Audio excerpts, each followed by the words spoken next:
বাংলাদেশের কিছু গান্ডু আছে। এরা প্রত্যেকটা জিনিস এই পশ্চিমা মিডিয়া যা দেখাবে এরা তাই বিশ্বাস করবে। এই ছাড়া কিছু বিশ্বাস করতে তারা রাজি না। ইরান ২ দিন আগে বা ১ দিন আগে ইসরায়েলে ক্লাস্টার যে বোম বা মিসাইল এইটা মারছে।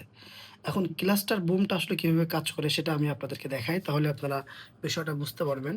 তো এটা হচ্ছে আপনার এই টাইপের একটা মিসাইল ওরা দূর থেকে মারে। মারার পরে এর মধ্যে অনেকগুলা ছোট, ছোট বোম থাকে। এই যে দেখতে পাচ্ছেন অনেকগুলা ছোট, ছোট বোম থাকে।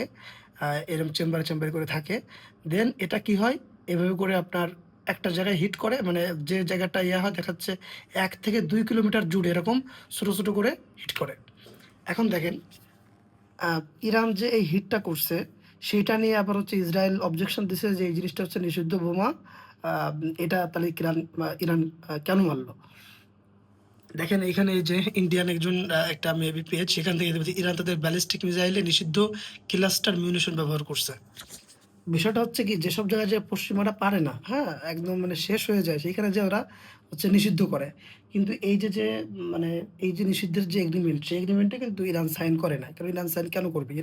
এগুলো হচ্ছে ইরানের শেষ অস্ত্র। এখন এই যে ইসরায়েলে ইরান এই মিসাইলটা ছুড়লো। ছোড়ার পরে এখানে ধরেন আমি সম্ভবত দেখছিলাম মেবি আ এই একটা ইসে ১০০ টা কি ১,০০০ টা বা ৮০০ টা আপনার ছোট, ছোট বোমা থাকে। এখন এই বোমাগুলো যখন মারবে, মারার পরে এটা যখন এই ইসরায়েলের ভূখণ্ডে পড়বে, ধরেন যদি সেখানে ৮০০ টা থাকে। এই ৮০০ র মধ্যে ইসরায়েলের আয়রন ডোম কয়টা আসলে ইন্টারসেপ্ট করবে?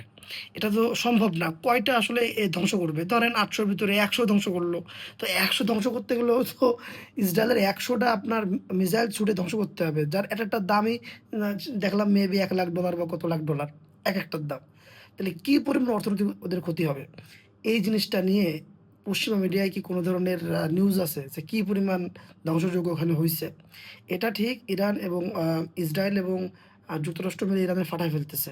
কিন্তু ইরানও তার যে সক্ষমতা আছে সেটা দিয়ে ইসরায়েলে ফাটাচ্ছে যেগুলা আমাদের নিউজে আসতেছে না।